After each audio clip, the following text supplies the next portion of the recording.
teman-teman ini juga menyampaikan buah pikirnya ya, paparannya yang terkait dengan persoalan MDGs, yang terkait dengan persoalan kebijakan lingkungan ya. Misalnya nih Mas Jaki ya, yang membantu di bidang masalah apa namanya eh, sampah misalnya di Undip ya. Ya mungkin tidak usah jauh-jauh, tapi Pak, bagaimana kebijakan Undip itu sendiri di dalam pengelolaan sampahnya?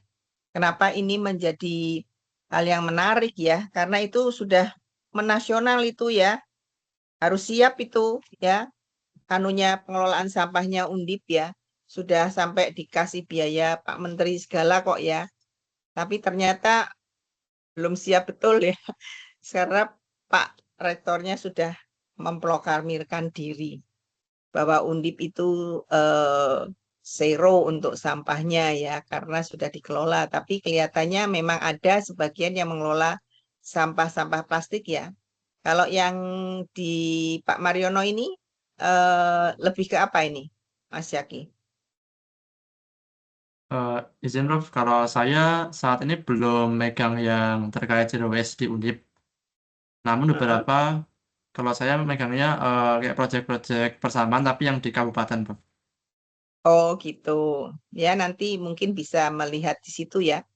Bagaimana kebijakan khususnya di dalam pengelolaan sampah di kabupaten di Jawa Tengah ya, kabupaten kota misalnya di Jawa Tengah itu seperti apa ya. Karena kan sebetulnya kalau kita lihat ya ini kalau kita lihat peraturan khususnya di Undang-Undang Pemerintahan Daerah itu kan ada pembagian kewenangan dan salah satu kewenangan adalah pengelolaan sampah ya. Makanya kan sudah ada undang-undang sampah ya. Nanti kemudian di daerah itu seperti apa ya implementasi dari peraturan mengenai itu di daerah apakah kemudian ada perdanya ya bagaimana keterkaitannya dengan kebijakan-kebijakan pemerintah kabupaten kota karena menurut saya sampah itu juga sangat terkait dengan komitmen dari kabupaten pimpinan ya pimpinan yang ada di situ apapun termasuk ini kan masalah kalau besarnya itu kan masalah lingkungan. Saya yakin di hampir 35 kabupaten kota itu semua sudah memiliki perda penyelenggaraan perlindungan lingkungan ya, termasuk di Jawa Tengah, Kota Semarang. Tapi apakah aturan-aturan itu dapat berjalan dengan baik, terimplementasi dengan baik, penegakannya juga bisa ditegakkan ya aturan-aturannya itu karena biasanya sanksi tinggal sanksi, tapi pelaksanaan terhadap sanksi itu kayaknya belum bisa dijalankan secara penuh. Jadi aturannya ada, tapi bagaimana penegakan sanksi itu ya, itu sangat terkait juga dengan kelembagaan yang ada. Ya, apakah kelembagaan itu sudah mendukung untuk itu? Bagaimana juga tingkat pengawasannya? Karena itu terkait dengan hal-hal yang seperti itu ya. Nanti mungkin Mas Jaki maupun Mbak Silvi yang katanya tadi juga sama-sama itu bisa menyoroti dari ini sebetulnya. Ya, itu akan baik ya data-data yang ada di masing-masing daerah dan bagaimana masing-masing daerah itu bisa menyelenggarakan pengelolaan sampah dengan baik karena yang saya lihat di daerah Banyumas itu sudah bagus ya. Mereka menggunakan apa tuh hewan yang kayak ulat gitu ya. Nggak tahu sekarang ya, yang itu cepat banget tuh kalau dia makan sampah-sampah. Tapi kan nggak semua sampah. Mungkin sampah rumah tangga iya, tapi kita itu kan memiliki berbagai jenis sampah ya, yang jenisnya banyak banget. Ya. Apakah sama sampah rumah sakit itu juga masuk di situ kan gitu ya? Belum sampah-sampah yang lain ya. Ya. Jadi ini ini yang sebetulnya nanti juga dilihat. Saya pikir nggak cuma sampah ya, masalah pengelolaan limbahnya seperti apa. Ya, bagaimana komitmen dari daerah itu untuk menyelenggarakan ya dan mengamankan lah masalah lingkungan. Karena apa? Karena persoalan lingkungan ini menjadi persoalan yang mendunia dan orang baru sadar itu sekitar abad ke 20 kan begitu ya, mulai dari apa namanya deklarasi di Stockholm sampai kemudian di Nero de Janeiro kan seperti itu ya, sehingga kita nanti akan lihat juga bagaimana undang-undang di Indonesia itu ternyata baru tahun 82. Padahal persoalan sampah itu kalau dilihat sejarah secara internasional itu mulai sejak zaman Romawi, Yunani kuno itu sebetulnya mereka sudah sadar betul untuk mengelola lingkungan, ya. Karena kalau dalam konsep Islam itu yang namanya tubuh manusia itu berasal dari mana? Mas Muhammad Khairul lah, ini yang Islam banget nih namanya. Semua pakai Muhammad nih. Tiga ini pakai Muhammad semua, ya. Berarti paham betul nih mengenai ya, mengenai ajaran Islam.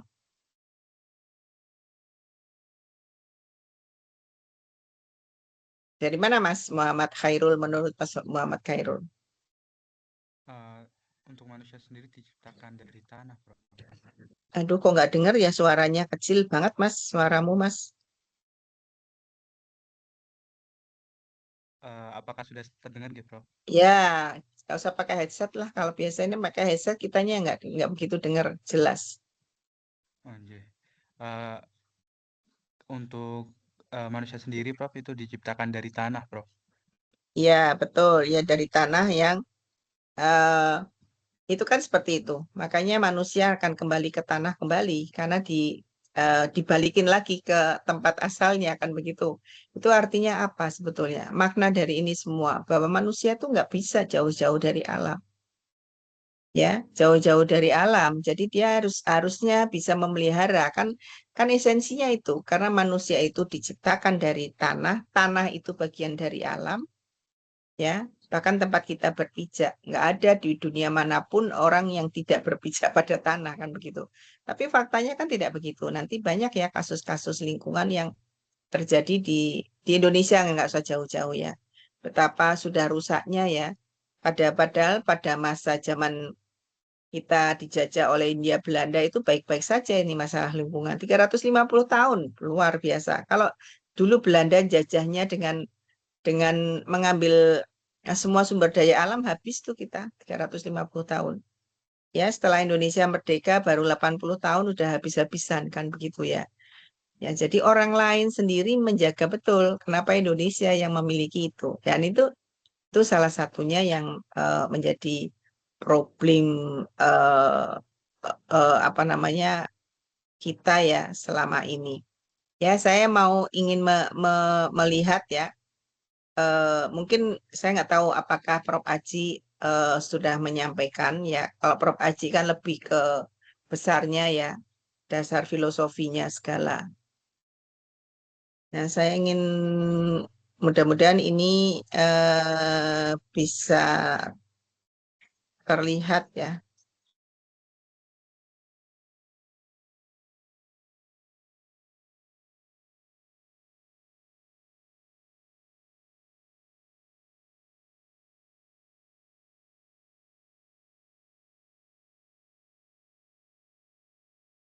Kelihatan ya, Mas?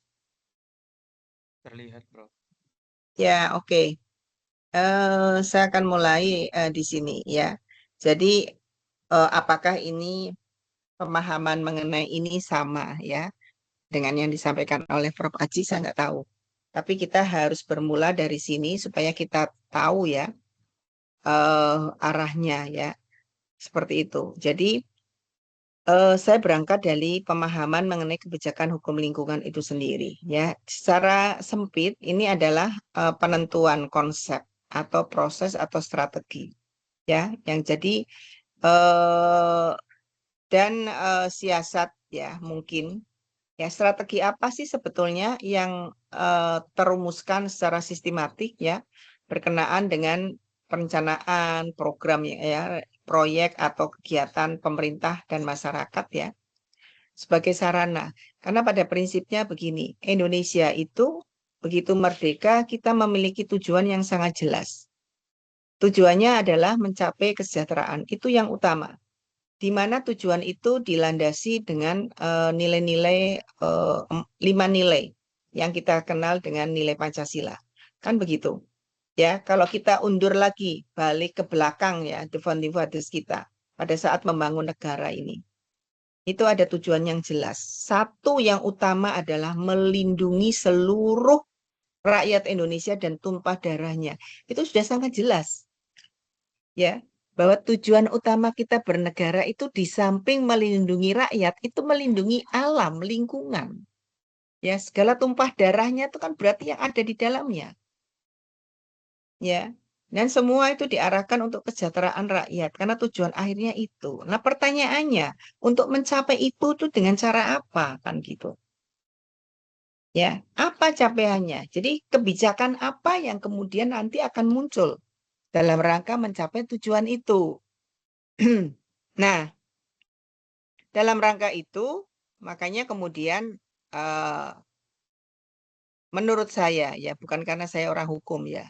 Karena saya nggak tahu kalau orang biologi harus seperti apa dalam mencapai tujuan itu. Ya, dalam mencapai tujuan itu maka berhukum. Oleh karena itu, pasca Indonesia merdeka, ya hukum pertama yang muncul pada saat Indonesia merdeka adalah masa proklamasi yang dibacakan tanggal 17 Agustus. Itulah hukum yang pertama yang kita kenal di Indonesia. Di mana dari situ kita bisa melihat bahwa saat itulah Indonesia ada. Ya, dengan proklamasi itu. Ya, kebetulan proklamasi itu diikuti dengan membentuk hukum, aturan-aturan. Apa yang aku harus, kalau kita sudah punya negara itu apa? Karena di situ janji kita adalah bagaimana memindahkan kekuasaan dari Hindia Belanda ke Indonesia. Artinya, kalau itu kembali ke situ dengan cara apa? Ya dengan cara hukum. Hukum itu apa? Ya proklamasi yang pertama. Karena di situ pernyataan memindahkan negara ini, kekuasaan Hindia Belanda ke Indonesia. Setelah itu, apa yang dilakukan? Nah, kemudian membentuklah yang namanya Undang-Undang Dasar 45. Hukum juga kan. Nah, ya sebagai norma dasar. Jadi konstitusi kita atau Undang-Undang Dasar 45 itu sebagai norma dasar. Nah, norma dasar inilah yang mendasari berbagai peraturan perundang-undangan yang ada sampai sekarang. Yang menciptakan juga akhirnya dari norma dasar ini kebijakan-kebijakan. Nah, khusus di bidang hukum lingkungan seperti itu ya.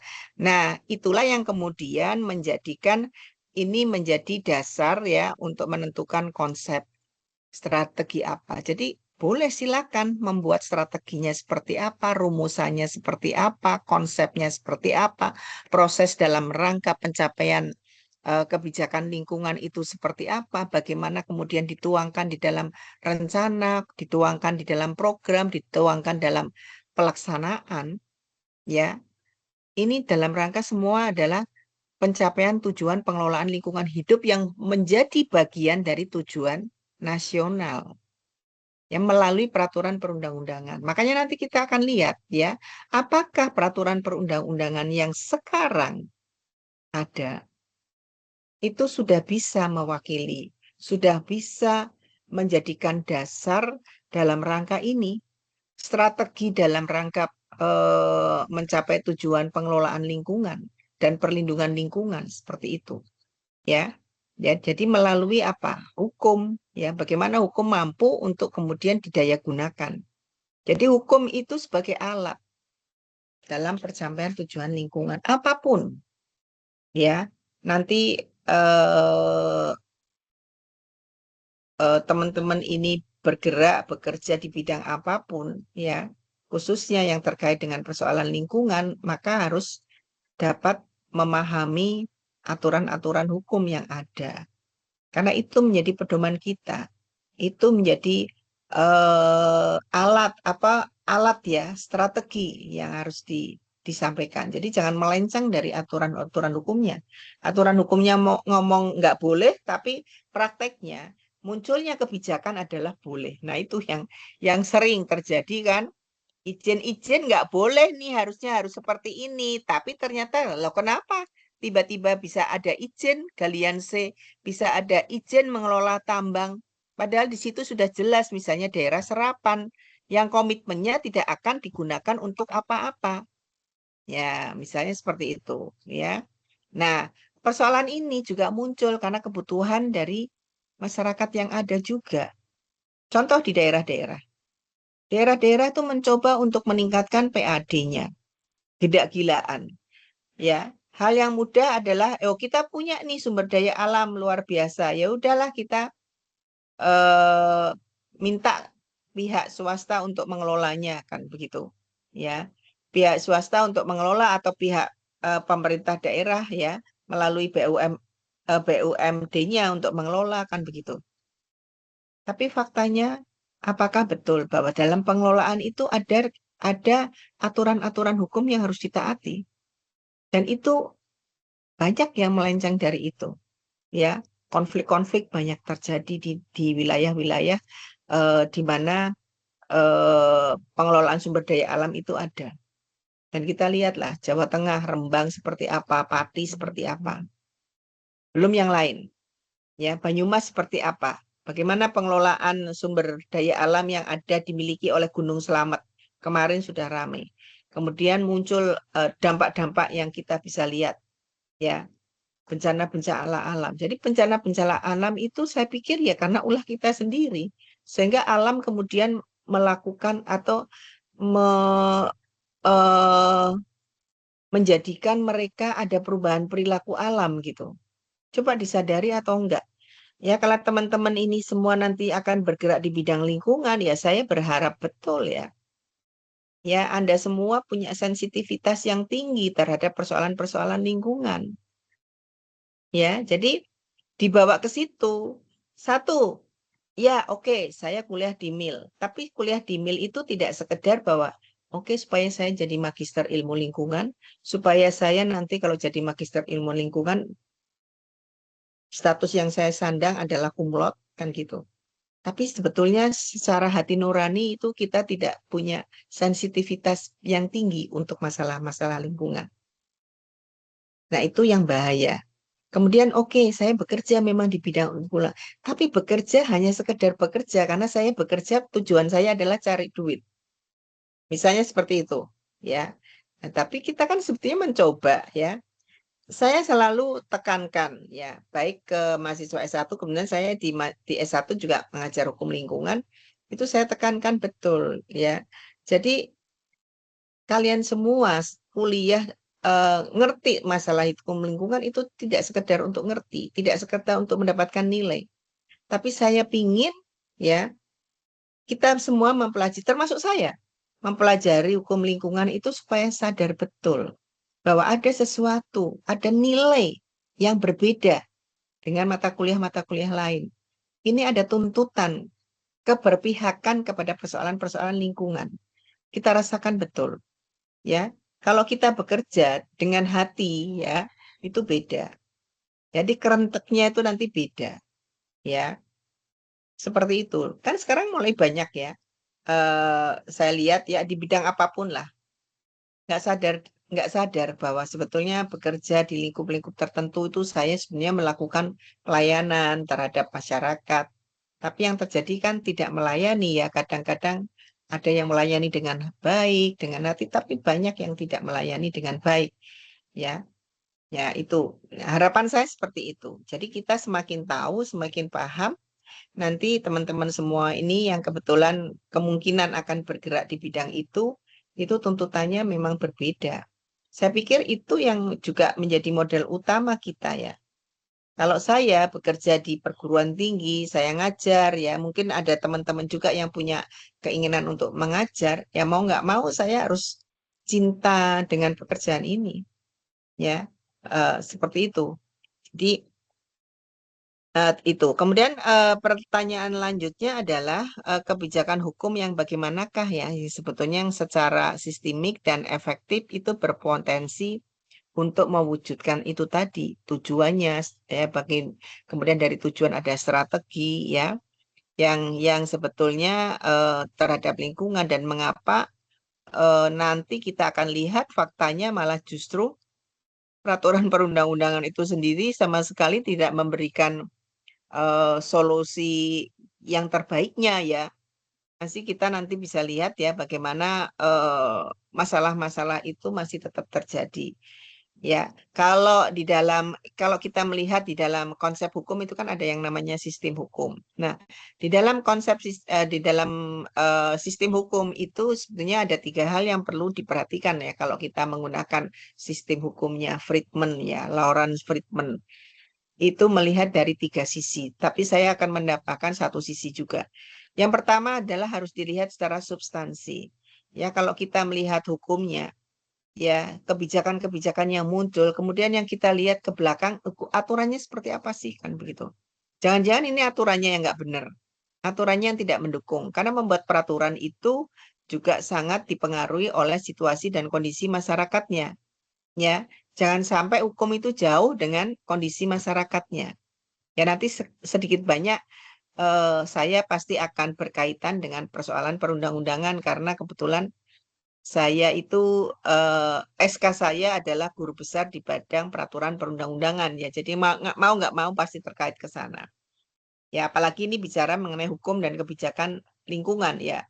Pasti akan mengkait ke sana juga ke peraturan perundangan karena bicara kebijakan itu sebenarnya bicara mengenai bagaimana membentuk aturan hukum yang membentuk aturan hukum ya. Nah, jadi nanti kita juga akan lihat ya bagaimana aturan-aturan hukum, kemudian bagaimana aturan hukum itu bisa dilaksanakan. Nah, pertanyaannya siapa yang melaksanakan? Ya, kalau dalam konsep besarnya, hukum itu dilaksanakan oleh sebuah struktur, ya, kelembagaan. Ya, jadi kalau dalam kaitannya dengan persoalan lingkungan hidup, salah satunya adalah Kementerian Lingkungan Hidup yang nanti turun ke bawah sampai dengan Dinas Lingkungan Hidup. Pertanyaannya, apakah itu hanya menjadi tanggung jawab Dinas Lingkungan Hidup atau Kementerian Lingkungan Hidup? Kan tidak sebetulnya kalau kita bicara persoalan ini tanggung jawab kita bersama, cuman memang ada di tangan dia yang diberi kewenangan mengkoordinir dan lain sebagainya. Ya, jadi artinya kalau kita bicara menentukan kebijakan lingkungan nggak bisa sendiri. Contoh masalah sampah. Sebulan awal puasa kemarin itu Pak Rektor mengumpulkan ya berbagai dosen dengan disiplin ilmu yang berbeda untuk membahas bagaimana sebetulnya pengelolaan sampah di Undip. Itu yang kita nggak usah jauh-jauh lah, Undip lah ya. Karena ini sebagian juga alumni Undip mungkin ya. Tapi ada juga yang mungkin tidak alumni Undip. Seperti itu. Ya artinya nggak bisa teman-teman dari biologi mungkin teman-teman dari kimia teman-teman. Tapi juga dari ilmu-ilmu non eksak atau ilmu sosial. Karena apa? Masalah sampah ini bukan masalah teknologi juga, tapi masalah perilaku. Masalah masyarakat juga, bagaimana perilaku masyarakat kan begitu. Ya kan? Bagaimana perilaku masyarakat. Ini Mas Helmi itu mau ujian jam berapa ya? Masih setelah kuliah, Prof. Alhamdulillah, masih ada Oh, waktu, Prof. masih setelah kuliah. Ya. Ini di mail, posisinya di mail. Sudah di sekolah pasca, Prof. Ya. Oh iya, di sekolah pasca kan? Ya. Ya, Prof. Lantai 4. Kebetulan saya di lantai 1, Prof. Ruangannya, Prof. Oh ya, Ya. oke. Ya, jadi ya habis kuliah ya. Ya. Jadi nanti Ya, kuliahnya Prof. juga nggak panjang-panjang ya. Karena saya tuh overlap dengan mata kuliah di S2 MIH ya. Nggak tahu Ya. nih Pak Bos nih kalau ngasih jadwal mesti nggak lihat jadwal saya Ya, saya siap, Prof. ngajarnya ya. Jadi Ya. overlap ya. Setengah setengah 11 itu saya harus ngajar di MIH. Kalau kemarin aman-aman saja karena bersama-sama dengan Prof Aji ya. Tapi begitu dapat giliran ini, waduh ini overlap nih ya. Overlapnya nggak cuma dengan MIH ya. Nanti perkuliahan berikutnya ini overlap dengan S3 ya, karena ini masih gantian sama Budekan nanti setelah UTS itu saya ngajar di S3 itu jam 8 sampai jam 8 sampai 10.25. Lah kan Kak angel banget waktu nih. Ya makanya nanti bisa diatur lah gimana caranya ya. Kan nggak mungkin ke atas overlap ke bawah. Aduh kacau nih. Padahal saya udah bolak-balik bilang loh ke Pak Bos itu ya. Nah, jadi dilihat dari substansinya, dilihat dari strukturnya, berarti kelembagaannya, bagaimana kelembagaan itu bekerja. Contoh misalnya yang ada sekarang di Undip ya. Di Undip itu dan kaitannya dengan ini ya, bagaimana sebetulnya kelembagaan-kelembagaan itu ikut terlibat karena saya juga diundang. Saya diundang kaitannya bagaimana aturan-aturannya ya, bagaimana Undip itu harus membuat aturan. Misalnya aturan untuk pembuangan sampahnya itu seperti yang kecil-kecilan lah. Misalnya dengan peraturan-peraturan rektor, cara buang sampahnya gimana? Ya mekanismenya, kemudian walaupun sekarang sudah ada ya di masing-masing fakultas itu sudah ada tempat-tempat tertentu. Bagaimana tiap berapa hari sekali ya. Karena sampah itu nggak bisa diprediksi. Kita tidak menentukan bahwa sampah ini seminggu. Belum tentu, apalagi yang namanya mahasiswa ya, sampahnya banyak banget itu. Kita udah diminta ya, mahasiswa sudah diminta kesadarannya untuk memilah-milah sampah yang ada. Yang ketiga, kalau toh kemudian aturannya sudah baik, ya kelembagaannya sudah baik, mentoknya di apa? Perilaku. Ya, perilaku hukumnya seperti apa? Nah, kalau masyarakat belum punya kesadaran yang tinggi, ya tahu sendiri, sudah tahu diminta untuk membuang sampah di sini, dipilah-pilah, yang terjadi yang enggak.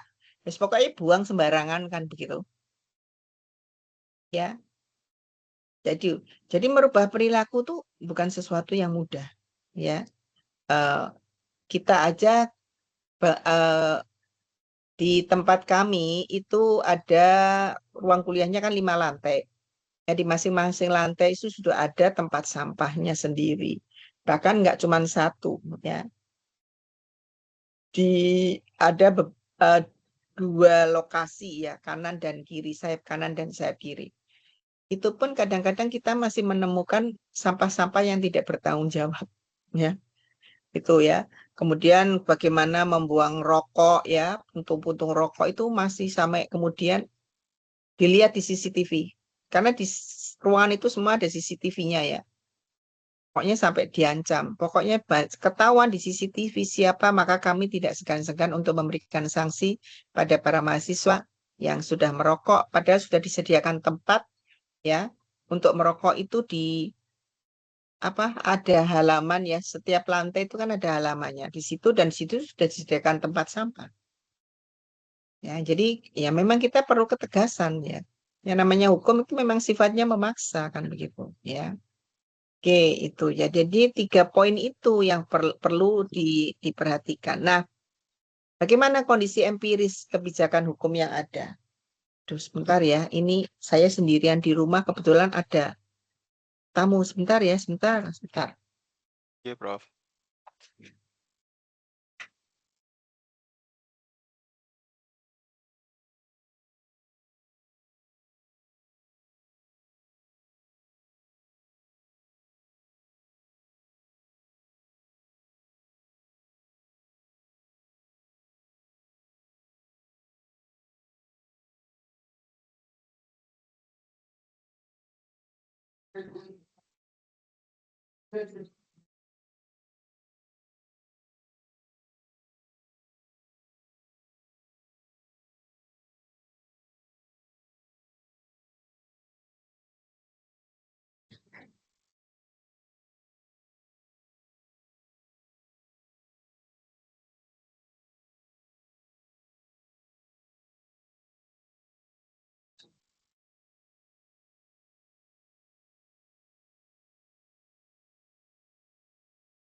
Ya, saya ulangi ya.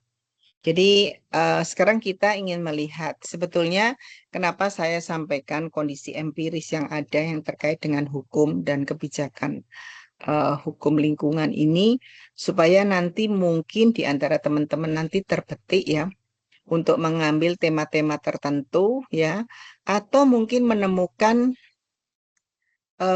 situasi dan kondisi yang itu ada, dialami kan begitu ya. Nah, itulah makanya saya katakan jadi dalam upaya memahami kebijakan hukum lingkungan secara utuh ya, maka kiranya dapat digambarkan dulu. Karena orang lain itu kan melihat hukum itu kan secara hitam putih ya.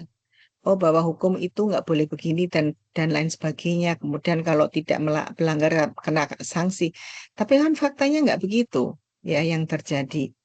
Nggak semuanya seperti itu. Baik-baik saja begitu loh ya. Yang terjadi tidak seperti itu. Kalau baik-baik saja, kalau orang melihatnya seperti itu, Indonesia nggak kayak sekarang. Hukum dipelintir-pelintir, hukum dijadikan alat ya, alat oleh partai ya, alat politik, alat oleh penguasa seperti itu. Yang terjadi kan ada yang seperti itu ya. Tapi kami mencoba sebagai orang hukum ya menyampaikan bahwa yang baik itu seperti ini. Kalau kemudian ada melenceng, ya perlu diketahui kenapa melenceng. Ada faktor-faktor apa sebetulnya yang mempengaruhi itu? Faktor politik, tekanan ekonomi, ya kondisi sosial masyarakatnya, atau yang lain. Kan begitu? Ya kita melihatnya. Nah, jadi bagaimana sebenarnya corak kebijakan hukum ya yang dibangun ke depan? Harusnya seperti apa? Saya yakin ini juga bangunan-bangunan yang sudah bangunan-bangunan hukum yang sekarang itu juga merupakan ide-ide bangunan oleh teman-teman bangunan yang akan dibangun mungkin 10-20 tahun yang lalu bahkan sampai pada saat Indonesia merdeka. Tapi toh kemudian mengalami berbagai eh, pergeseran kan begitu ya. Fungsi hukum kadang-kadang kita melihat juga mengalami pergeseran. Nggak cuma bidang hukum aja lah, bidang yang lain. Tapi hukum cukup berperan. Ya, saya contohkan yang sangat-sangat ketara itu adalah persoalan media. Media elektronik misalnya. Ya, media elektronik itu fungsinya apa? Kan memberikan apa namanya pembelajaran, menyampaikan segala sesuatu kebenaran kan kepada masyarakat. Ini loh ada kejadian sini kami laporkan seperti ini kan begitu mestinya. Tapi yang terjadi kemarin kan tidak begitu, ya. Kita lihat media elektronik itu dikuasai oleh siapa? Nah, di belakang itu ternyata oleh teman-teman yang mereka bergerak di bidang politik kan begitu ya. Makanya kemudian yang terjadi ya 2 periode kita pemilihan presiden lah mulai dari 2000 apa namanya 19 kemudian mundur ke belakang 2014. Ya 2014 Anda semua masih di mana posisinya? Mas Helmi kelas berapa itu 2014? Atau Mas Jaki? Masih SMP kali ya? SMP, Bu. Iya, Prof. Oh, SMP kan. Nah, itu kita bisa lihat ya. Sampai bingung kan masyarakat pada saat pasca pemilihan presiden. Mereka sama-sama menyampaikan hasil polling ya seperti itu.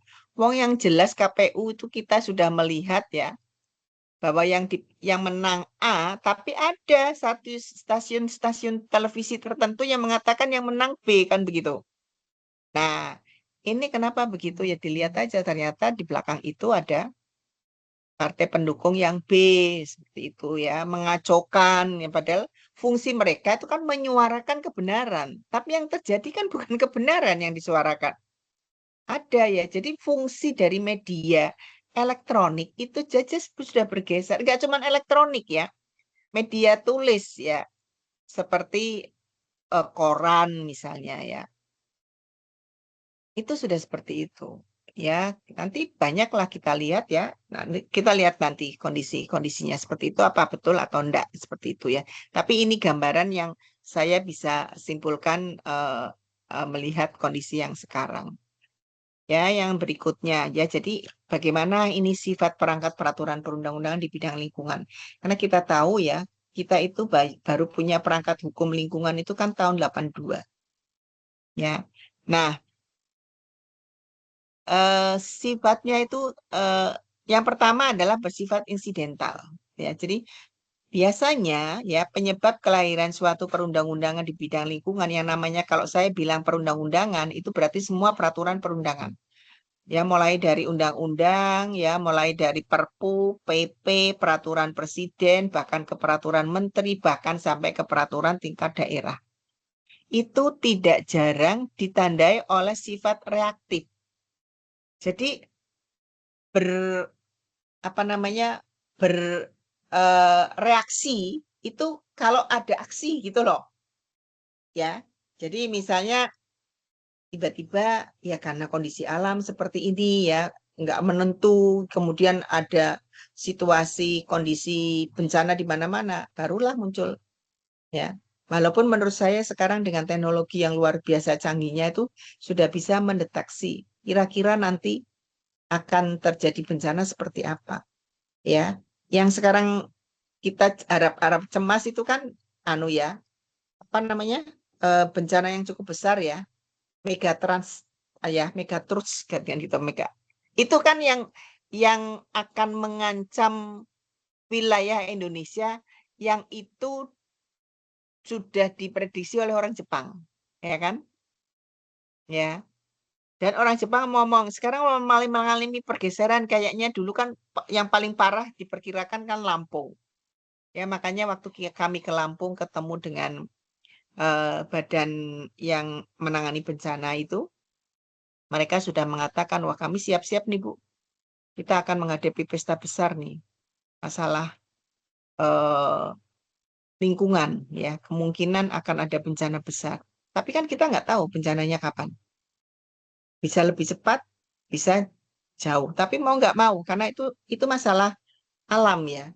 Masalah alam itu bisa lebih cepat ya yang terjadi. Ya kayak sekarang orang tidak memperkirakan bahwa akan terjadi banjir kayak Aceh, kayak Sumatera Barat kemarin. Nggak sama sekali nggak diprediksi. Cuman prediksi itu ada. Ya ini lama-lama kalau hutannya gundul ya nanti lama-lama pasti akan banjir kan begitu. Tapi kan kita nggak ngerti kapan banjirnya. Nah, gitu ya. Jadi ini sifatnya reaktif terhadap suatu kejadian atau kasus yang sifatnya insidental. Jadi sifat reaktif dari aturan ini sebetulnya yang tidak sekedar upaya merespon peristiwa lingkungan, ya, tapi acap kali memang hanya saja dengan penyelesaian yang juga bersifat ad hoc, ya. Jadi sepotong-sepotong ya saat itu aja dibuat, tapi bisa juga kemudian dibuat aturan-aturan yang ada. Jadi aturannya itu dadakan karena ada peristiwa. Bukan aturan itu dibuat karena kita bisa memprediksi. Ya, sudah ada peristiwanya baru, ini aturannya nggak ada, ya udah kita buat aja. Nah, seperti itu ya. Jadi sifatnya insidental aja. Ya, ini. Jadi produk hukum yang tadinya belum direncanakan dalam jangka panjang, akhirnya perangkat hukum itu harus dikeluarkan karena ya ada peristiwa-peristiwa yang dadakan itu. Padahal dalam proses pembentukan peraturan perundang-undangan itu ada tahapan pertama yaitu perencanaan. Artinya apa? Semua aturan-aturan hukum yang ke depan itu harus masuk di program perencanaan peraturan perundang-undangan, perencanaan nasional. Kira-kira aturan apa yang ke depan yang sudah kita prediksi. Tapi faktanya enggak. Yang terjadi sifatnya yaitu reaktif itu. Ada peristiwa ini harus seperti ini, harus ada peristiwa ini seperti ini. Apakah itu salah? Enggak salah juga. Tapi secara keseluruhan kita blueprint-nya tentang hukum lingkungan itu kan memang sampai hari ini belum jelas ya. Arahnya mau seperti apa. Itu kan harus jelas juga arahnya harus seperti apa, nanti yang harus dibuat seperti apa kan begitu. Mestinya seperti itu dalam konsep pikiran orang hukum. Jadi ini teman-teman semua saya bawa ke dunia hukum ya, supaya lebih paham juga dan lebih kompleks ya, tahu bahwa ada masalah-masalah yang seperti itu. Nah, misalnya ya, ini sebentar nih batunya habis.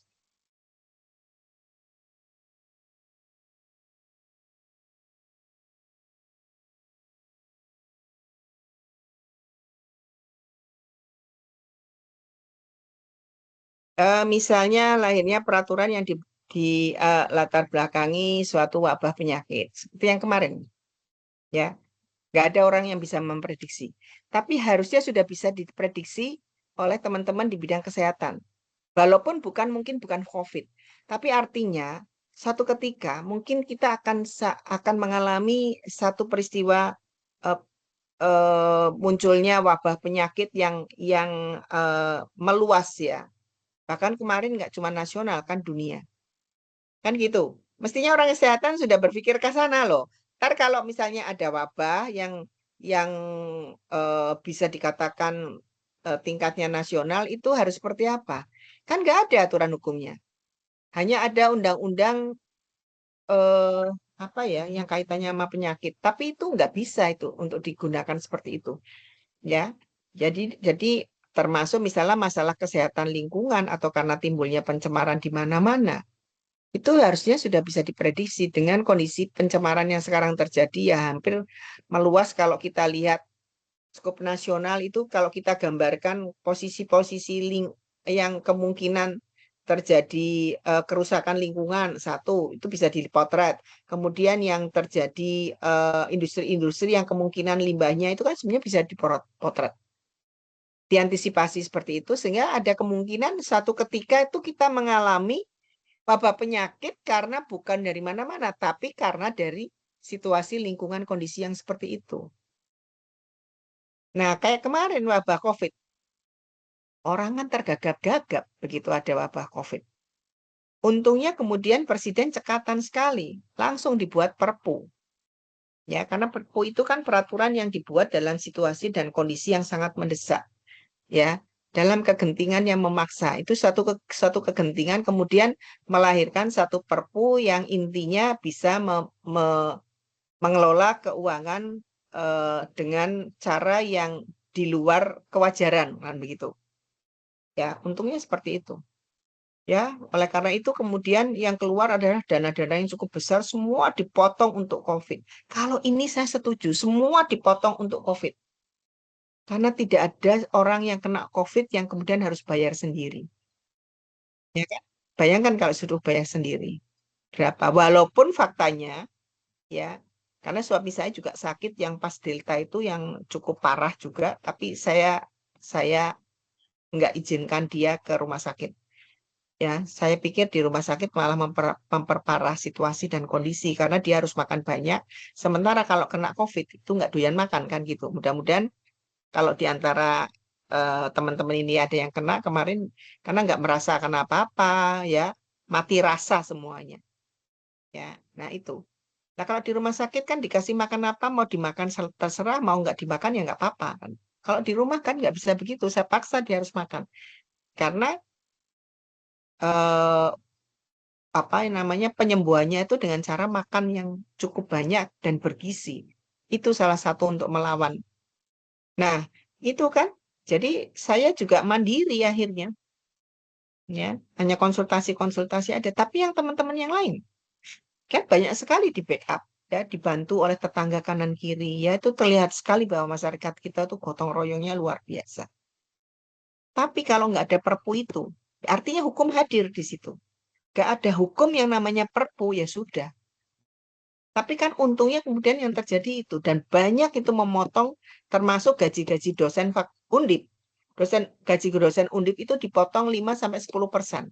Dan kita juga dengan ikhlasnya, apalagi sudah merasa ya, artinya kita merasakan sakit itu kan gitu ya. Jadi ini ya benar-benar. Dan sekarang beda.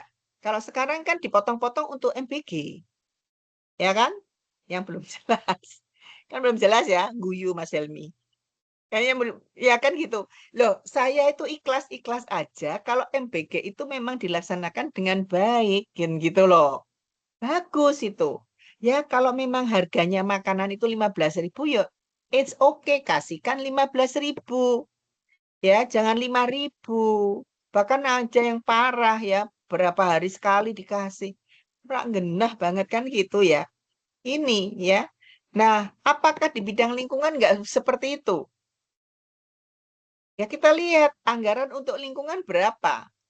Selama ini nggak pernah dilihat anggaran untuk lingkungan berapa. Kemudian munculnya kebijakan kayak apa, pelaksananya kayak apa. Jangan-jangan ini nggak seluruhnya anggaran itu untuk perbaikan lingkungan, untuk pengelolaan lingkungan, untuk perlindungan lingkungan. Karena ada nanti di Undang-Undang 32 2009 kita akan sampai ke sana juga nanti akhirnya. Ya, ya ini. Ya, jadi hanya mampu misalnya kemudian yang terjadi adalah menyangkut kepentingan-kepentingan yang saat itu aja. nggak bisa kemudian memprediksi jauh ke depan. Saya bukan orang orang yang ngerti, tapi kalau melihat situasi kondisi lingkungan yang kayak gini, nggak lama lah, 10-20 tahun itu nggak ngerti kayak apa lagi. Padahal konsep lingkungan yang sekarang dibangun, ya, kan bagaimana kemudian masyarakat atau rakyat Indonesia, ya, besoknya tetap ya memperoleh situasi lingkungan yang sama. Kalau dulu kan menyisakan lah kan gitu ya, supaya mereka masih bisa merasakan. Kalau ini enggak, rasanya harus sama. Situasi lingkungannya juga harus sama dengan situasi yang sekarang. Zaman nanti cucu saya akan merasakan kondisi lingkungan yang sama, tetap sehat, ya, walaupun sekarang banyak yang enggak sehat juga sepertinya. Ini seperti itu, ya harapannya seperti itu. Nah, kemudian yang kedua sifatnya komensalis, ya. Apa itu? Jadi kebijakan dalam bentuk peraturan perundang-undangan itu tidak selalu ya ditujukan untuk mengatur bagaimana agar perlindungan terhadap kualitas fungsi, daya dukung, daya tampung lingkungan itu tetap tinggi. Setidaknya tidak menurun secara signifikan. Kan itu. Dan peraturan itu ada untuk mengukur. Sebentar ya. Ini ada telepon. Oke, assalamualaikum. Ya Mas Heru.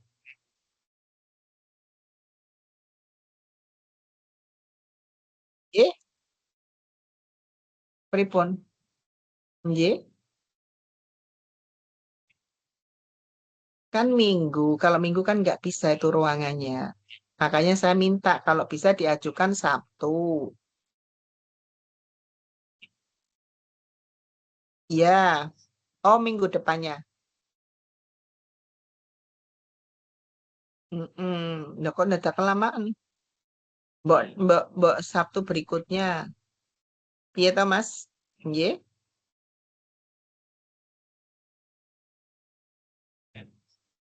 Mm-mm.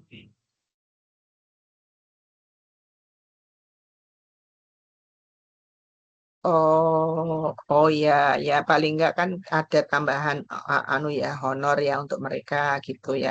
Pasti mau ya karena dianggap lembur. Ya, oh ya wes aku nanti tak matur Pak Kadek tadi tetap tanggal 5 nggih sama Pak Wadek ya. 19 itu loh lah it lah lah enggak maksudnya tetap tanggal 5 atau tanggal 19 April.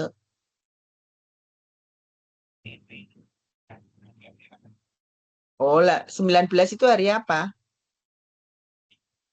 Oh, tetap hari Minggu, tetap. Oh, bukan tanggal 5. 5 itu kan ya Minggu, podo-podo Minggu. Oh, ya udah. Oke, oke. Ye, matur nuwun. Ye, ye, dielingke ya Mas Heru ya. Waalaikumsalam. Ye. Oke, oke. Ya, jadi saya balikan. Jadi sifatnya itu formalitas saja dan itu banyak. Aturan-aturan kita kan formalitas saja. Contoh ya, hal yang paling sederhana ini. Sering kan melihat ya di beberapa tembok misalnya. Dilarang membuang sampah di sini ya. Kena denda nih berdasarkan ketentuan Perda pasal sekian, ayat sekian, ya denda 50.000. Ada nggak yang pernah lihat seperti itu? Nggak ada. Saya sering tuh. Ya, dilarang apa namanya merusak lokasi di sini, ya mengganggu misalnya seperti itu. Kemudian kena berdasarkan ketentuan apa peraturan menteri ini akan dikenakan.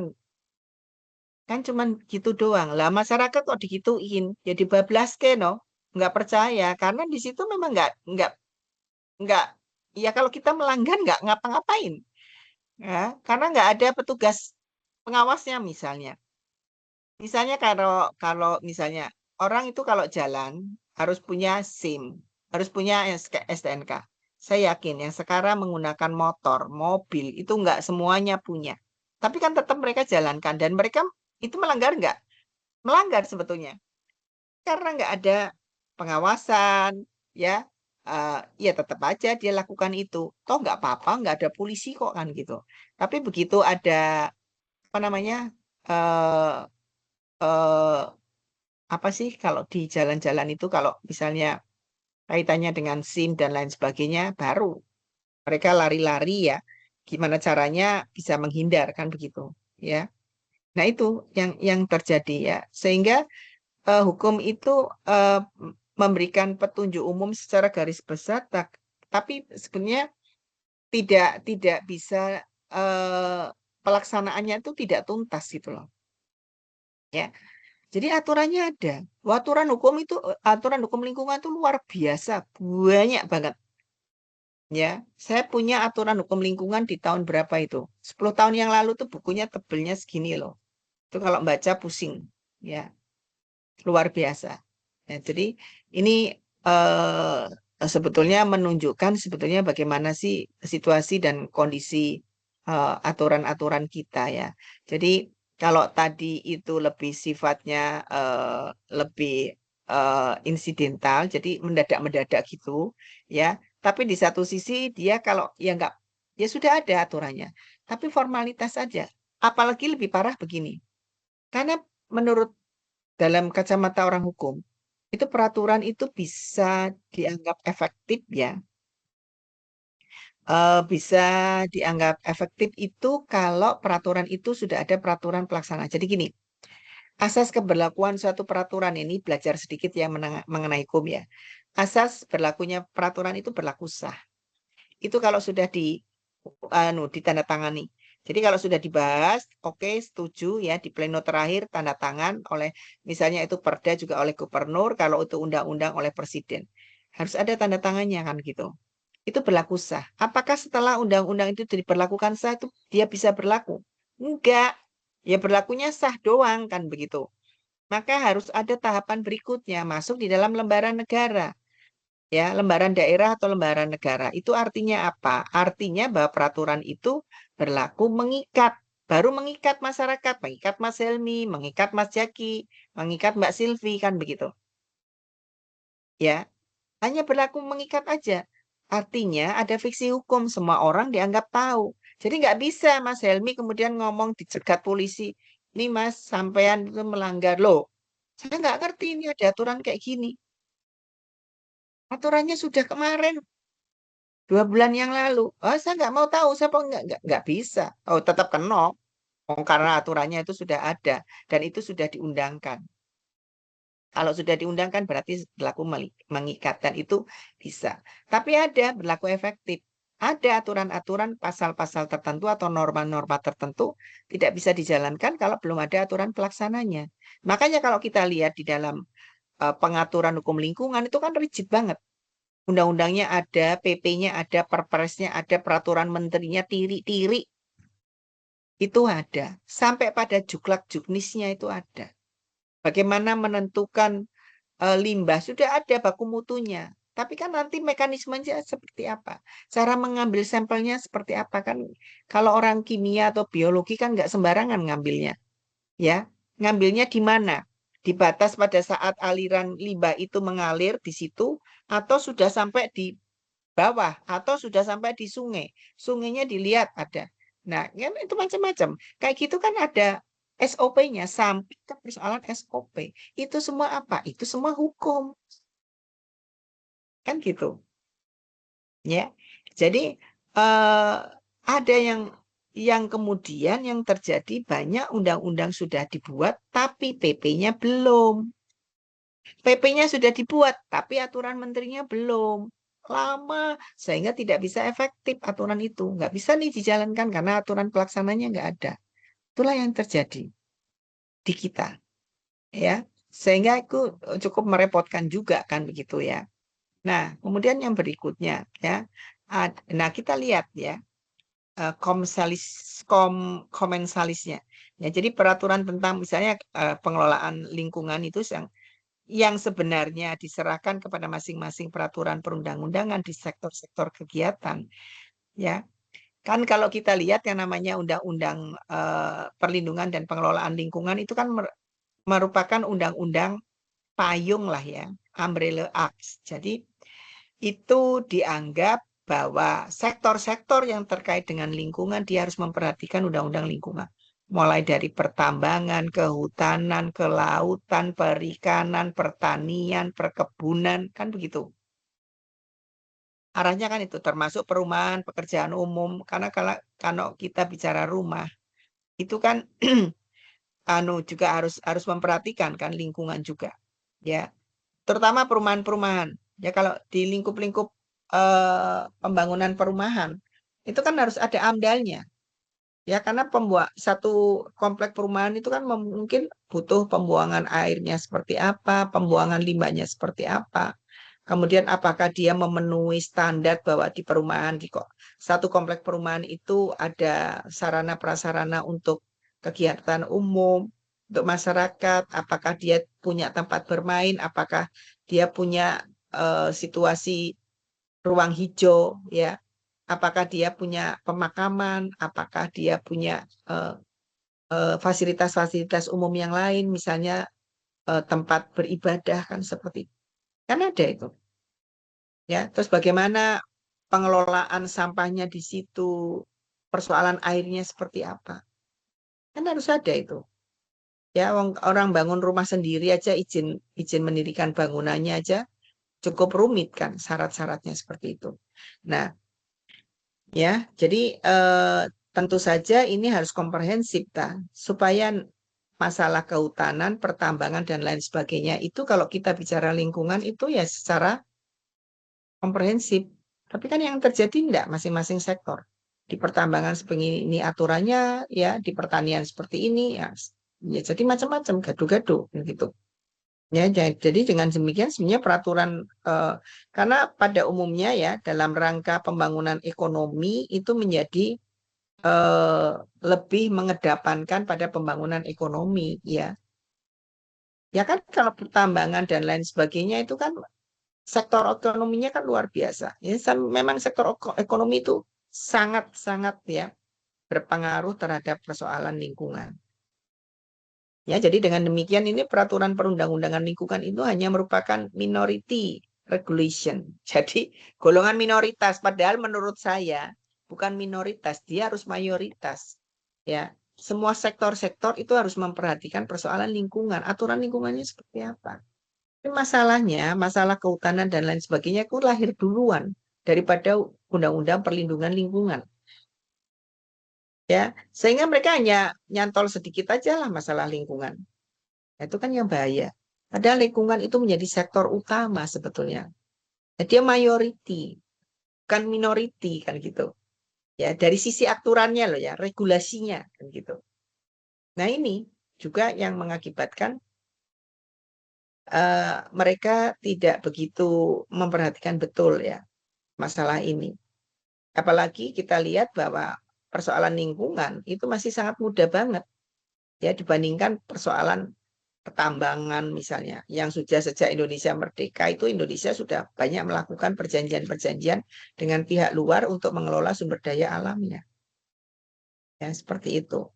Ini yang mestinya dia yang menjadi golongan yang utama ya. Ya, nah, ini misalnya pada awal tahun-tahun Orde Baru ya.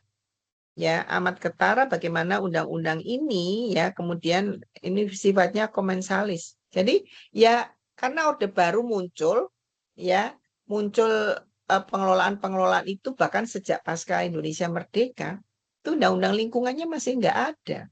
Ya tubruk aja. Yang penting ini untuk pengelolaan dan mendapatkan pendapatan keuangan penambahan anggaran kepada negara misalnya seperti itu. Ya, apalagi izin-izin yang terkait dengan lingkungan sama sekali belum ada. Padahal mulai sekarang sudah mulai didengung-dengungkan adanya green regulation. Artinya apa? Jadi peraturan perundang-undangan setelah pasca undang-undang lingkungan harusnya mengarah ke sana. Apapun. Kalau kita membuat satu kebijakan atau membuat satu kebijakan hukum ya, maka dia harus memperhatikan apakah aturan hukum yang dia munculkan itu mendukung persoalan lingkungan atau tidak. Kalau tidak ya jangan.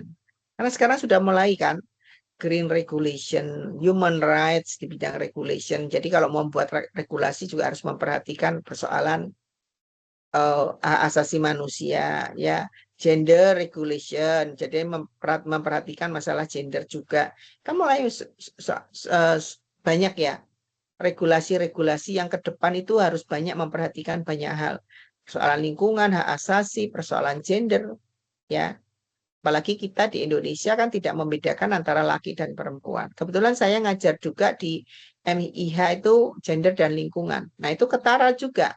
Banyak ternyata kita dapatkan di wilayah-wilayah tertentu dan pengelolaan-pengelolaan lingkungan di bidang-bidang tertentu itu masih bias gender gitu loh. Ya masih kemudian tidak melihat pada kebutuhan perempuan. Jadi ada ketimpangan di situ. Ya, padahal perempuan cukup berperan di dalam pengelolaan lingkungan misalnya, tapi kadang tidak menjadi perhatian mereka. Nah, ini ya, kemudian sifatnya juga parsial. Jadi sepotong-sepotong aja lah. Ya. Misalnya ini ya, jadi masalah lingkungan itu dilihat hanya sebatas pengaturan isu yang berdiri sendiri-sendiri. Harusnya kan nggak komprehensif kan begitu. Karena semua menyangkut lingkungan, pertambangan, air ya, pengelolaan air, energi, ya, kehutanan, kelautan, perikanan, ya, pertanian, ya, perkebunan, semua kan nyangkut lingkungan. Nggak ada yang nggak nyangkut lingkungan. Ya, jadi seakan-akan isunya itu sendiri-sendiri gitu loh. Ya, seolah-olah tidak ada kaitan isu satu dengan yang isu yang lain. Kalau kita bicara ya, isu masalah yang kemarin yang terjadi di Aceh, apakah itu hanya persoalan satu persoalan? Enggak, itu kompleks itu. Mungkin perkebunan yang nyangkut, kehutanan nyangkut, ya, persoalan izin-izin yang lainnya nyangkut, apalagi persoalan lingkungan. Izin lingkungannya mungkin nyangkut. Kan orang bilang, loh kenapa kok bisa ada? Izin lingkungannya kayak apa? Lolos enggak dia? Karena banyak yang sebetulnya nggak lolos di AMDAL tapi tetap izin dijalankan. Kan berarti tidak ada sinkronisasi seperti itu. Dan itu banyak. Bahkan ada AMDAL yang abal-abal juga. Makanya sekarang pemerintah menentukan, ya mudah-mudahan ini tegas ya. Ya masalah izin lingkungan yang AMDALnya sekarang kan istilah izin lingkungan ditarik ke pusat.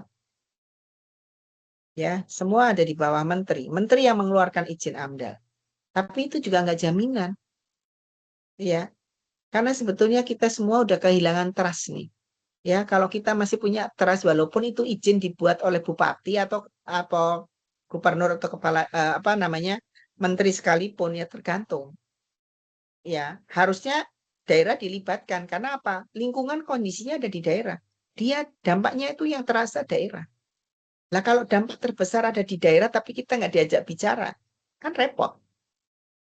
Nah, itu kasus juga ya terjadi. Nah, jadi nggak ada kaitannya ya, misalnya isu kerusakan hutan, ya dipersepsikan sebagai masalah kerusakan pohon dan kayu. Padahal hari ini pasti terkait dengan masalah airnya kayak apa, banjirnya kayak apa ya, longsor, kerusakan situs budaya dan lain sebagainya itu semua saling terkait satu sama yang lain. Tapi kalau sudah terjadi kan lempar-lemparan. Oh itu bukan tanggung jawab saya bukan yang memberikan izin. Nah, sementara yang memberikan izin, saya berikan izin, tapi prakteknya yang ngawasi nggak benar, macam-macam lah. Ya, akhirnya yang terjadi lempar-lemparan yang ada. Kemudian cara pengaturan pun tidak sistematik dan terpadu. Ya, jadi ini ego sektor itu masih ada. Nggak ngerti ini bagian saya nggak ngurusi bagian sektor lain. Kan nggak bisa begitu.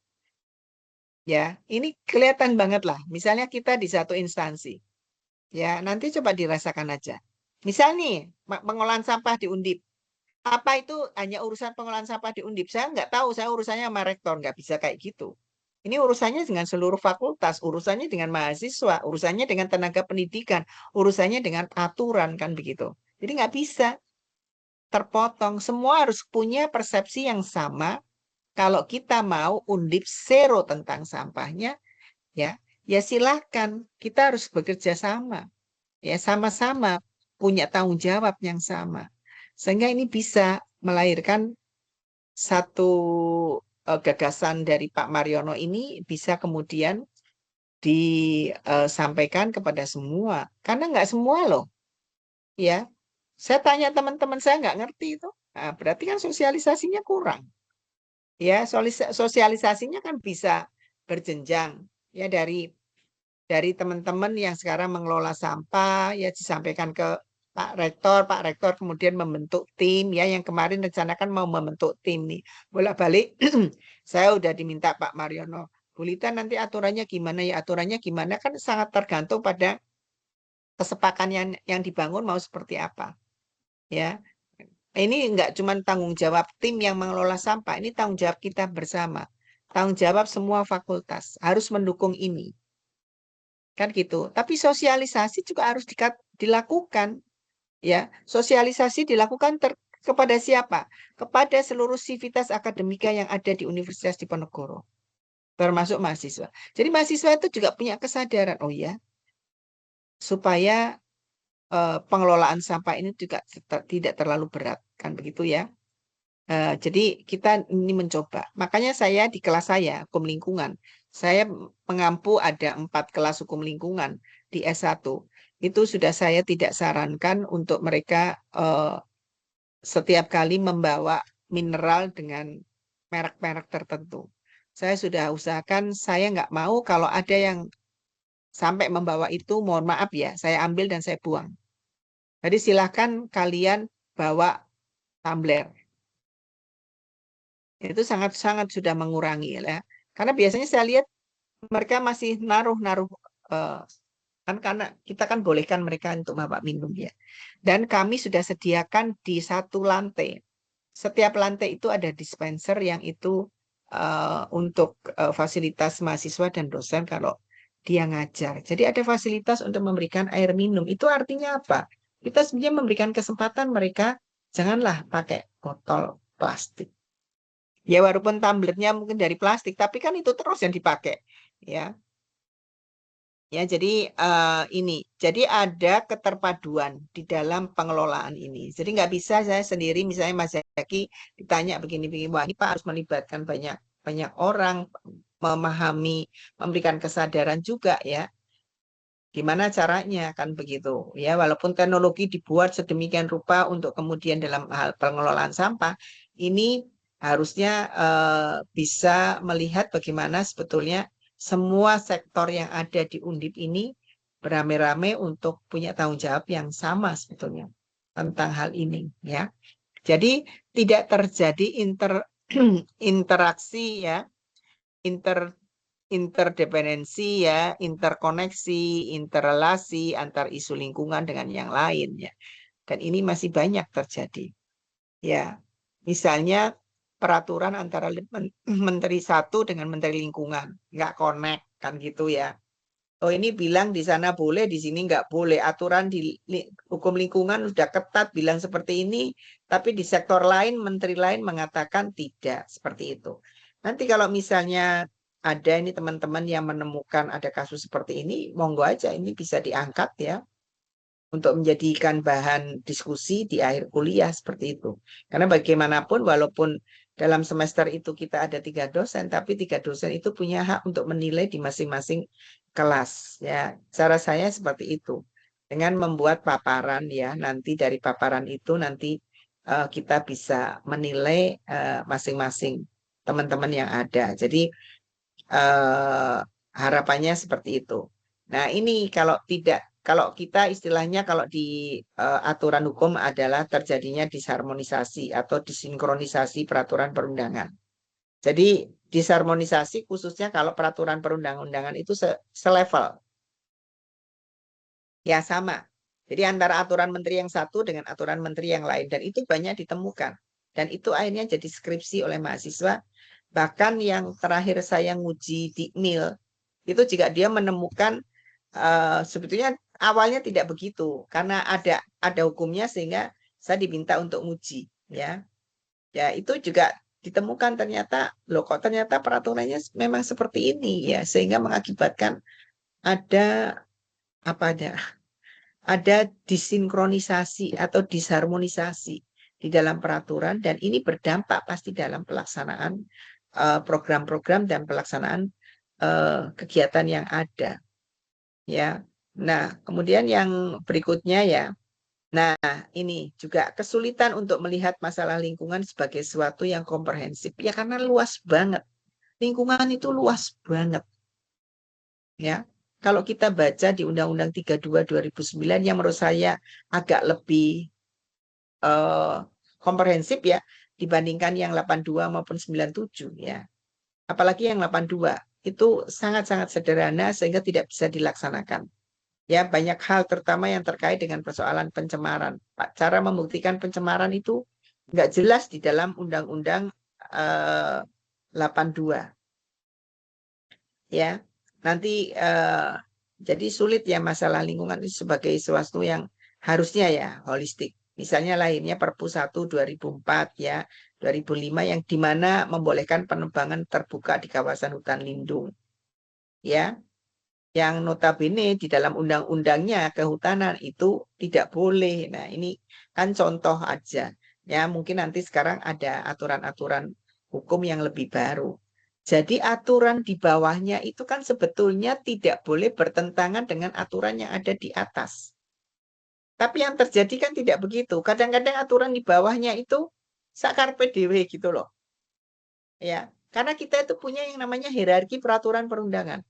Yang paling atas itu Undang-Undang Dasar, kemudian ada TAP MPR, ada Undang-Undang dan Perpu itu sejajar, ada peraturan pemerintah itu sebagai pelaksana undang-undang, ada peraturan presiden di bawahnya, ada perda, perda aja dibagi, perda provinsi dan perda kabupaten kota.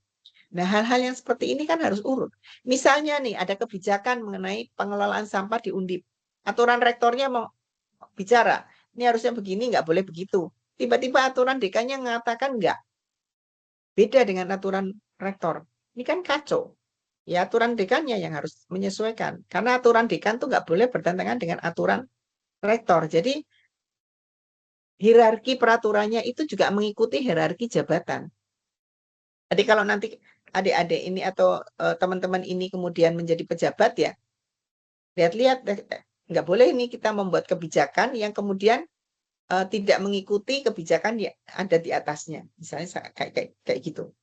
Ya karena merasa, loh saya kan eselon 2, saya punya kewenangan ini. Memang di masing-masing jabatan itu punya ada kewenangan. Tapi jangan sampai kewenangannya itu melanggar aturan kewenangan di atasnya. Ya, karena kewenangan itu, makanya menentukan kewenangan itu jangan sampai overlap. Ya, jadi masing-masing, terutama nih pengelolaan sampah ini, belum jelas juga nih bagaimana struktur kelembagaannya. Belum ada nih, makanya kemarin Pak Mariono, Bu, digagas yuk kelembagaannya seperti apa. Nah, gitu ya. Karena prakteknya udah jalan ini. Ya. Praktek pengelolaan sampahnya juga sudah jalan sama dengan yang ada di daerah-daerah. Misalnya tadi Mas Jaki bilang bahwa kami lebih banyak posisi ada di daerah seperti itu. Ya. Niatnya bagus. Tapi karena tidak ada koordinasi, ya, tidak ada kerjasama yang baik, ya, tidak melibatkan banyak orang yang tahu juga, masyarakat juga nggak ngerti. Nah itu dampaknya bisa macam-macam, ya. Apalagi kalau itu tidak melibatkan partisipasi, termasuk yang di Undip. Kalau itu tidak melibatkan partisipasi para pihak yang ada, ya kita kayaknya kerja sendiri aja deh kan gitu, ya. Tapi kalau semua terlibat, ya ada partisipasi, pengawasan juga dilakukan oleh para pihak, mahasiswa juga boleh dengan partisipasinya, dosen juga seperti itu, ada kesadaran, timbul kesadaran dari masing-masing, merasa bahwa ini adalah milik kita semua, milik Undip semua, kemudian ini juga menjadikan Undip menjadi center, ya, karena sekarang jadi center nih Undip, kaitannya dengan pengelolaan sampah. Tapi kalau ini nanti nggak jelas, kelembagaannya nggak jelas, nih kelembagaannya kan belum jelas nih, posisinya harus di mana ini? Dia langsung pada rektor atau gimana? Apakah dia sama dengan kelembagaan yang lain? Misalnya di sini ada lembaga pendidikan, ada lembaga yang ngurusin bisnis, ada lembaga yang ngurusin penelitian, ada lembaga yang ngurusin pengabdian. Apakah sama seperti itu posisinya? Tanggung jawabnya seperti apa? Tanggung jawab ke rektor seperti apa? Ya, seperti itu. Karena ini kaitannya dengan tidak hanya persoalan kelembagaan, persoalan keuangannya juga. anggarannya nggak sedikit tuh. Besar itu anggarannya. Nah, ini ya dampak yang berikutnya supaya nggak ada tumpang tindih ya di berbagai peraturan, termasuk ini nanti tumpang tindihnya nggak cuma peraturan, tapi tugas kewenangannya. Ini kewenangannya siapa ini? Kok bisa tumpang tindih kayak gini? Jangan-jangan aturannya nggak benar. Aturannya udah benar, implementasinya ya nggak benar. Implementasinya apa? Yang mengkait dengan orang-orangnya, manusianya, SDM-nya. Nggak tahu bahwa saya itu punya kewenangan apa, batas kewenangan saya sampai di mana. Itu dalam hal pengelolaan lingkungan. Ini kecilnya tuh selalu saya gambarkan persoalan ini yang ada di Undip. Bagaimana secara nasional? Nggak usah nasional dulu lah, kabupaten kotanya seperti apa, tingkat provinsi kayak apa, karena kewenangannya masing-masing kan. Coba aja dilihat di dalam Undang-Undang 23 2014 tentang penyelenggaraan pemerintahan daerah. Itu ada pembagian yang jelas itu.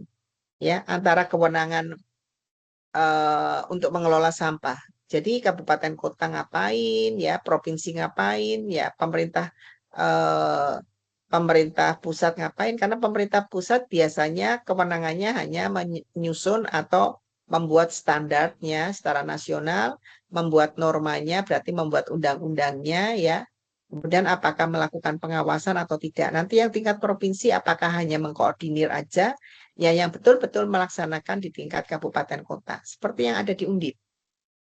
Jadi kewenangannya siapa? Nah, lembaga yang sekarang yang belum jelas nih bentuknya, yang mengelola sampah, itu nanti seperti apa posisinya? Karena kalau dia nggak punya posisi yang baik, ya bargainingnya juga lemah nanti. Harus diposisikan juga yang cukup punya posisi tawar yang tinggi ya untuk pengelolaan sampah. Karena ini hal yang urgent juga buat kita. Ya kalau kita pingin lingkungan di Undip ini tertata dengan baik ya, bersih, sehat. Karena itu menjadi kewajiban kita bersama, terutama negara. Nah, personifikasi negara di dalam Undip itu kan pejabat-pejabat rektor itu. Dia punya kewajiban loh untuk membuat Undip itu menjadi lingkungannya bersih dan baik serta sehat. Tapi itu juga kewajiban kita untuk menjaga kondisi lingkungan yang seperti itu, kan gitu. Ya, jadi ada apa namanya? Ada timbal balik yang bisa kita berikan ya seperti itu. Ya, mungkin saya kira cukup di sini dulu ya. Untuk sementara mungkin saya hanya bisa ngasih kuliah 1,5 jam lah ya, karena dilanjut dengan kuliah yang lain ya. Mohon maaf nanti setelah 2 kali pertemuan mungkin ya pertemuan yang ketiga saya bisa manfaatkan cukup lama, dan selamat buat Mas Helmi ya ujiannya, mudah-mudahan lancar ya. Yang uji siapa Mas Helmi? Pembimbingnya siapa? Saya pembimbingnya Prof. Agung Wibowo, Prof. Oh, Lalu Pak Ketua. dan Prof. Iwan Rudiarto dari PWK. Oh, pengujinya? Prof. Sri Puryono dan Dr. Musadun, Prof. Oh ya, Pak Sri ya. Pak Sri itu dulu juga ya, beliau concern juga di bidang lingkungan. Ya udah. Tentang apa sih Mas Helmi? Saya pengembangan indikator ESG, Prof. Teknis banget ya, aku gak ngerti lah. Oke, Wes Prof. ya, selamat ya. Mudah-mudahan Matur nuwun, lancar dan Prof. disusul oleh yang lain-lainnya ya. Ada Mas Muhammad Khairul, ada Mas Muhammad Zaki, Mbak Silvi ya. Mudah-mudahan segeralah ya. Ya, terima kasih. Cukup di sini dulu. Tadi sudah saya absen ya semuanya. Makasih, sukses untuk semuanya. Assalamualaikum warahmatullahi wabarakatuh. Oh, untuk minggu depan kan udah mulai libur ya. Selesai. Sekarang tanggal berapa sih? 16, 23 ya, habis lebaran ya. Jadi Oke, Prof. selamat berlebaran ya. Mohon maaf lahir batin. Sukses semuanya. Ya, saya izin live dulu ya. Oke, Gitu Prof. ya. Rita. Terima Matur nuwun. kasih. Mohon maaf lahir Ye, batin, sami-sami, Prof. Prof, sami-sami. Harun. Saya Ye, Banyak, Prof. sama-sama.